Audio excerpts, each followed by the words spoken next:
todo lo que ya habíamos visto. Entonces, miren, estímulos como trauma, por ejemplo, un paciente que ha sufrido un accidente de tránsito, o hemorragia, o quizás sueño, hipoglicemia, dolor, infecciones o estrés, van a generar que el hipotálamo se segregue CRH. Miren, hipoglicemia, eso también es algo que muchos estudiantes de medicina sufren. Dicen, no, me voy a quedar de largo. ¿Comen? No comen nada. ¿Y luego qué sucede? Aumenta el estrés. Entonces, una alimentación balanceada es muy importante. Ahora, hipotálamo decíamos que liberaba CRH y este iba hacia la adenohipófisis. Y en la adenohipófisis teníamos la liberación de ACTH y luego teníamos corteza suprarrenal. ¿Cómo se llamaba esta vía? Eje hipotálamo hipófisis, en este caso suprarrenal. Entonces el eje hipotálamo hipófisis suprarrenal, al igual que lo que ya habíamos visto, va a tener una inhibición por retroalimentación negativa, tanto a nivel de la hipófisis y el hipotálamo si es que tenemos mucho cortisol, o un feedback positivo si tenemos muy poquito cortisol. Y recordemos que el cortisol trabaja en los tejidos diana. Muy bien. En general, habíamos dicho que la CTH va a tener una estructura tipo corticoide. En general, las hormonas suprarrenales. Y cada paso de sintetizar a partir de acetato y colesterol las hormonas van a requerir de enzimas específicas, como por ejemplo la 11-beta hidroxilasa o la 21 hidroxilasa. Si recuerdan ustedes, nosotros ya habíamos visto, ¿no es cierto? El colesterol tenía un primer paso, ¿recuerdan cómo se llamaba esa hormona? Pregnenolona, y luego de ahí, ¿qué salía? Progesterona, y de ahí teníamos la 17 hidropregnenolona, que necesitaba una enzima para volverse 17 hidroprogesterona, y por aquí salía, por ejemplo, la vía de la 11 desoxicortisol, que luego podía volverse cortisol. O si es que nosotros íbamos desde progesterona, estas son enzimas, por ejemplo aquí tiene la enzima 21 hidroxilasa, que pasa de la 17 hidroxiprogesterona a la 11 desoxicortisol, y tenemos la 11 beta hidroxilasa que vuelve esta 11 desoxicortisol y cortisol. Y por la otra vía tenemos la vía de la aldosterona, que también utiliza ambas enzimas. ¿Qué pasa si yo tengo una alteración de las enzimas? Por ejemplo, la 21 hidroxilasa o la 11 beta hidroxilasa. No tenemos aldosterona y no tenemos cortisol. ¿Y qué va a suceder entonces? ¿Es compatible con la vida? Muy difícil, ¿no es cierto? Muy bien, y por esta otra vía tenemos la vía de la formación de la androstenodiona. Muy bien. A ver, ¿qué más tenemos que recordar? Tenemos que recordar que cuando se liberan estas hormonas que son esteroideas, se van a unir a proteínas plasmáticas para ser transportadas al sistema circulatorio. Y esto es algo que nosotros ya veíamos en casi todas las proteínas que eran esteroideas, ¿recuerdan? Ni bien se segregaban, nosotros teníamos una proteína que hacía como una especie de cuidador para que puedan llegar a su target. Entonces aquí tenemos, por ejemplo, el cortisol, que se va a unir a globulinas de unión a los corticosteroides. ¿Recuerden ustedes cuáles eran los tres tipos de proteínas que estaban en nuestra sangre? Albúminas, muy bien, y globulinas. Albúminas, globulinas y fibrinógeno. Entonces, si bien el cortisol se une primordialmente a las globulinas, en menor grado también se podría unir a la albúmina. ¿Listo? La aldosterona generalmente se une a la albúmina y los andrógenos también se unen a la albúmina. ¿Listo? Miren, estamos viendo que la albúmina no solamente va a tener un rol, hemos dicho, para mantener el agua. ¿Se acuerdan ustedes? Era como el titán que mantenía el agua. También va a tener un rol transportando corticosteroides. Entonces, la reserva de hormonas unidas a proteínas extienden la duración de acción de las hormonas y por tanto retrasan su depuración metabólica, o sea que las eliminemos, como eliminamos por ejemplo otras hormonas de características proteicas. ¿Ok? Muy bien. ¿Qué pasa si yo tengo un paciente desnutrido o cirrótico que casi no tiene albúmina? Muy bien. Habíamos visto que podía tener edema desde el punto de vista hídrico, pero ¿qué va a pasar desde el punto de vista endocrino? ¿De quiénes? Andrógenos y aldosterona. ¿Y qué va a pasar si es que no hay quien transporte? Se van a quedar ahí. Ya. ¿Y con los andrógenos? Ya. ¿Y qué va a suceder entonces? Van a ir y se van a acumular. ¿En qué lugar? ¿Dónde tenemos harta grasita? En la panza. Muy bien, en el tejido adiposo. Entonces recuerden eso, en el paciente que no tiene hormona o no tiene proteínas adecuadas, podemos tener nosotros acumulaciones de hormonas que son esteroideas debido a que no han sido transportadas. Algunos pacientes, entonces, ¿tendremos o no tendremos función de los andrógenos suprarrenales, por ejemplo? No. Poca. No han ido. ¿Qué ha sucedido? Se han almacenado y por tanto, muy bien. Entonces, los pacientes cirróticos van a empezar a tener, por ejemplo, crecimiento de las mamas y a eso se le llama, muy bien, ginecomastia en el paciente cirrótico. Entonces, tengan mucho cuidado, van ustedes a ir entendiendo qué es lo que sucede a medida que se progresa. Muy bien, veamos su metabolismo. Cuando hablamos acerca del metabolismo de las hormonas suprarrenales, vamos a ver que su metabolismo primordialmente es hepático. O sea, donde se degradan y donde ya se elimina, va a ser primordialmente hepático. Y vamos a necesitar conversiones metabólicas, entre ellas la conjugación. Mica, ¿es hasta las 5:15? Sí, 5:15. 5:15. Listo. Entonces, cuando se conjuga los esteroides con algunas otras sustancias, este esteroide se va a volver hidrosoluble y se va a poder excretar tanto en la orina como en la bilis. Entonces, su mecanismo de eliminación va a ser la conjugación a través de proteínas adicionales. Muy bien. Farmacológicamente, nosotros podemos suprimir la función de la suprarrenal. Y este tratamiento generalmente se da cuando nosotros administramos glucocorticoides a largo plazo. ¿Cómo en quiénes? ¿En qué pacientes? Artritis. Muy bien, los pacientes que tienen enfermedades autoinmunes, los pacientes que tienen asma, por ejemplo. Entonces, si es que nosotros suspendemos, porque como le estamos agregando de manera extrínseca, ¿qué va a suceder como feedback negativo? Va a disminuir. Va a bajar la ACTH. Ajá, ¿Y qué pasa si de la noche a la mañana le elimina estos corticoides? ¿Qué va a pasar con la ACTH? Va a seguir siendo muy baja y por tanto nosotros vamos a tener una supresión, vamos a decir, de la hormona, de la glándula suprarrenal, y esto podría ser, hemos dicho, potencialmente dañino para el paciente. Por tanto, la supresión crónica va a necesitar que nosotros hagamos un destete, así se llama, de manera progresiva. Y si es que ha sido muy crónico, inclusive el paciente puede tener atrofia de la glándula suprarrenal. Entonces tenemos que tener mucho cuidado, tenemos que hacer algunas pruebas adicionales. En la supresión del sistema hipotálamo hipófisis suprarrenal, si es que hay una supresión aguda, nos puede dar insuficiencia suprarrenal aguda. Y el proceso de recuperación suele ser más o menos de 6 a 12 meses. En algunos pacientes puede ser inclusive de más. Entonces, siempre que ustedes den corticosteroides, piensen en que el destete tiene que ser similar al tiempo en el cual ustedes han administrado. ¿Listo? O sea, no se lo quiten de golpe, no le digan, ya no tome señor, porque le puede hacer mucho daño. ¿Listo? Muy bien. En cuanto a las pruebas de función suprarrenal, vamos a ver que tenemos concentraciones sanguíneas con inmunoanálisis tanto de cortisol, de aldosterona y de ACTH. Pero quizás lo que llama más la atención es que también podemos cuantificar en la orina. Hemos dicho que ¿cómo se eliminaba en la orina?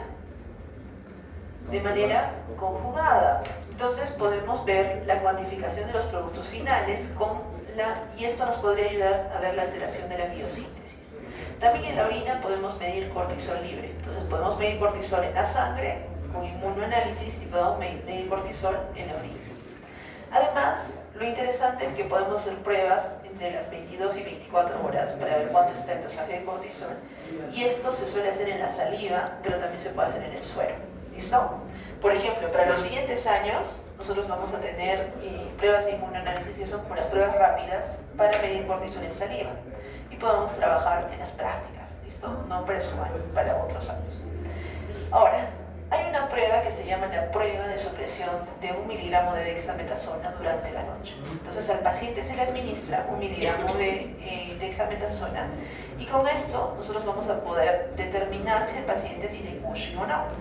Y nos permite medir la supresión de la hormona ACTH por retroalimentación negativa. ¿Listo? Entonces, ¿qué mediríamos allí si le damos 1 miligramo? Al día siguiente, ¿qué vamos a medir? Si el cortisol se suprime. Vamos a ver el cortisol y vamos a medir ACTH. ¿Cómo debería ser la ACTH? Ligeramente. Baja. Muy bien. Entonces, no van a responder los pacientes que tengan, por ejemplo, tumores suprarrenales. Si es que no depende de la ACTH, pues estos pacientes van a tener valores elevados y los tumores productores de ACTH de forma ectópica. ¿Cómo quiénes? ¿Alguien sabe qué tumores producen ACTH? Esas son preguntas MIR, por ejemplo. Les encanta a los españoles preguntar eso. Muy bien. Algunos carcinomas, sobre todo pulmonares, productores de ACTH, de células pequeñas, supongo. Si es que alguno de ustedes ha sido como que muy detalloso. Entonces, las pruebas de supresión y estimulación nos permiten ver el funcionamiento del eje hipotálamo-hipófisis suprarrenal. ¿Listo? Muy bien. Como sugerencia personal, yo les pediría que ustedes expliquen a sí mismos cómo funciona la prueba de supresión. ¿Listo? No tienen que hacerlo completamente solos. Primero intenten hacerlo desde su mente y luego traten de hacerle preguntas a, por ejemplo, ChatGPT respecto. Ya tenemos suficiente tiempo para acabar, así que no cierren sus cosas. Con respecto a la hiperplasia suprarrenal congénita. Cuando hablamos acerca de hiperplasia suprarrenal congénita, a este síndrome también se le llama síndrome adrenogenital. Estos pacientes van a tener un patrón de herencia autosómico recesivo, es decir, que ambos padres deben de cargar con la mutación y se dan en neonatos de ambos sexos. Pero nos llama la atención más en las niñas. Miren lo que están viendo acá. ¿Qué están viendo? Un pseudo. Muy bien. Entonces, nosotros estamos viendo que en las niñas se va a dar una virilización, como si fuera hermafrodita.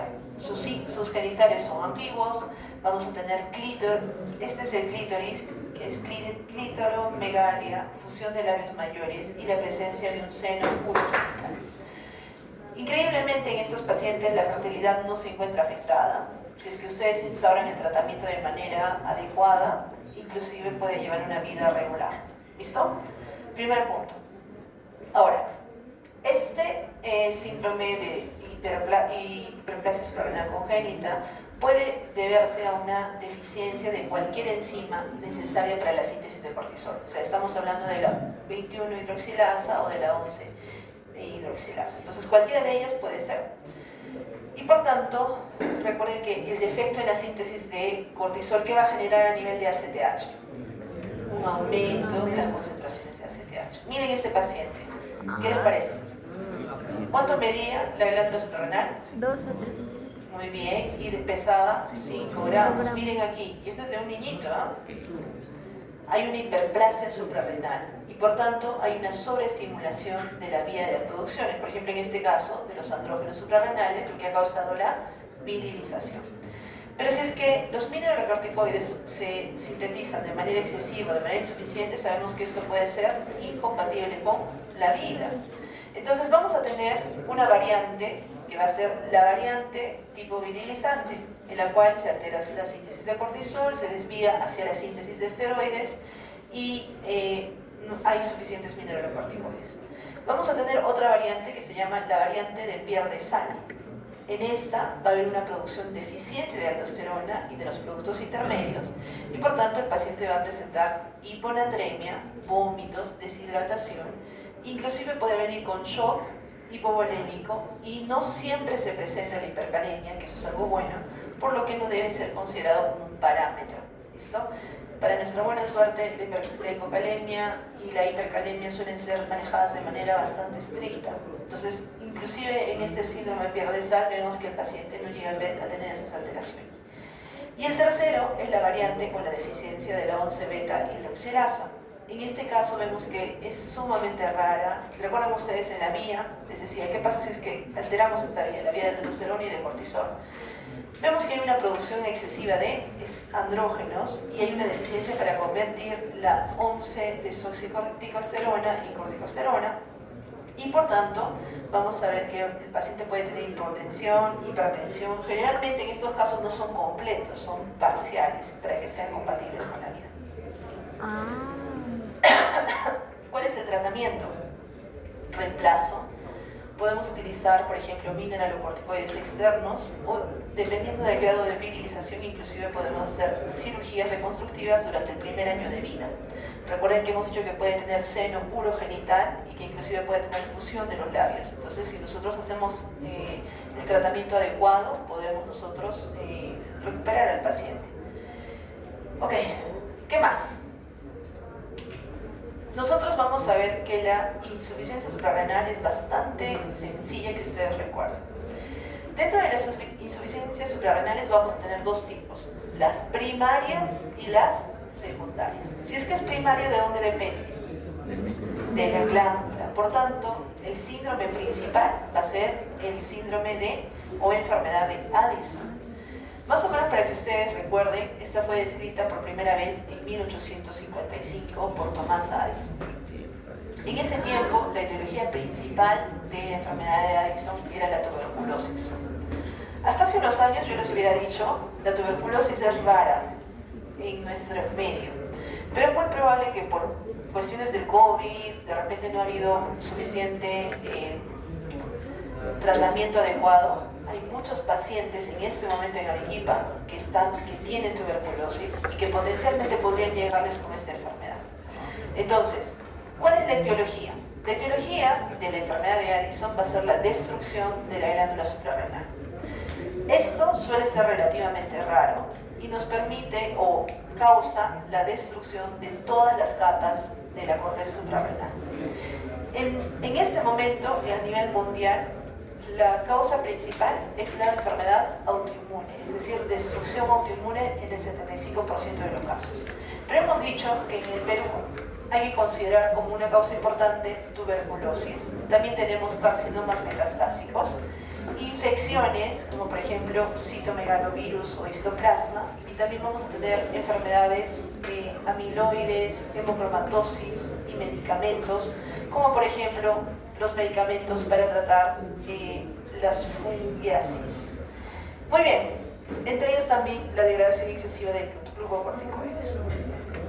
Cuando nosotros tenemos un paciente con insuficiencia suprarrenal, vamos a tener deficiencia de mineralocorticoides y de glucocorticoides. Y por tanto, si se pierden los mineralocorticoides que tenemos, deficiencia para regular agua y sal. Primordialmente, habíamos dicho que también potasio, pero primordialmente agua y sal. Si se pierden los glucocorticoides, vamos a tener incapacidad de regular la glicemia y vamos a tener efectos de respuesta inmunitaria defectos en la respuesta inmunitaria e inflamatoria. Además, van a haber altas concentraciones de ACTH porque hay una falta de la inhibición normal de esta hormona.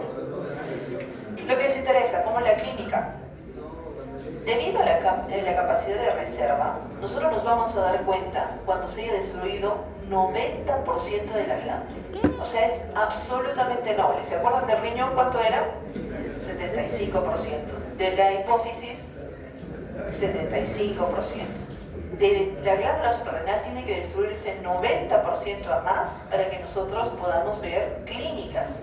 Y sus manifestaciones van a ser primero la insuficiencia de mineralocorticoides, es decir, mayor pérdida urinaria de sodio, agua y cloruro en general. Y por tanto, a este paciente, ¿a quién les hace recuerdo? Un paciente que orina mucho y que tiene mucha sed. A un diabético. Entonces ya saben, diagnósticos diferenciales. También vamos a tener pérdida excesiva del agua del líquido extracelular con deshidratación y una disminución del gasto cardíaco que podría causar colapso vascular y shock. Obviamente estos pacientes, si se levantan rápido, podrían tener hipotensión ortostática. Y sabemos que lo más grave sería que tengan menor excreción de potasio y por tanto hipercalemia. Si tienen insuficiencia de glucocorticoides, van a tener una baja tolerancia al estrés. Por tanto, van a tener episodios de hipoglicemia. Recuerden, en situaciones de estrés nos permiten a nosotros tener glucosa biodisponible para que funcionen todas las bombas de ATP, sodio ATPasa. Estos pacientes suelen tener hipoglicemia. Generalmente son muy débiles, tienen fiebre, suelen estar como medios como aturdidos, con letargia. Y dentro de los síntomas digestivos, anorexias, náuseas, vómitos y pérdida ponderal. Pero quizás lo que siempre le llama la atención a los alumnos y lo que va a ser más sencillo para ustedes identificar va a ser la hiperpigmentación. 90% de los pacientes con Addison van a tener unas encías bucales con un tono negro azulado como mostró su compañero. No sé si la vieron, creo que no la tengo aquí. También van a tener una zona en los puntos de presión, en los codos, con un área súper oscura, además de una piel dorada o bronceada en las áreas no expuestas. Es decir, zonas que no deberían de estar bronceadas suelen estar bronceadas. Y en las mujeres hay escaso vello capilar. Entonces miren aquí, ¿su paciente es joven o es mayor? Mayor. Es joven. Es joven. ¿Tiene aumento de peso o disminución de peso? Disminución. De peso. Miren en la parte superior, vemos que su piel es dorada, vamos a decir, pero la zona que les decía es esto. Miren, tienen como hiperpigmentación en áreas en las que no debería tener, por ejemplo, debajo de la clavícula o en zonas que no están expuestas al sol. Hemos dicho que puede tener insuficiencia cardíaca debido a bajo gasto cardíaco y colapso vascular, hipoglicemia y baja tolerancia al estrés, suele tener atrofia o destrucción completa de la glándula suprarrenal y tenemos pérdidas urinarias de sodio y agua causando deshidratación. En general, el paciente va a ser un paciente con pérdida de peso, que tiene emaciación. Acá tienen otra hiperpigmentación, por ejemplo, en una zona en la que no debería de tener.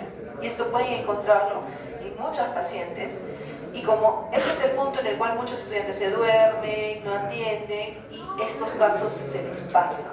¿Listo? Entonces ya saben cómo tienen ustedes que reconocer un paciente con insuficiencia suprarrenal. La próxima clase vamos a iniciar con Cushing. ¿Listo? Vamos a hablar un poquito más de insuficiencia suprarrenal y de ahí vamos a ver Cushing. Así que vénganse preparados, vénganse estudiados porque es larguito. Y ya de allí nos entramos de lleno a la parte de diabetes. ¿Listo? Muy bien, chicos.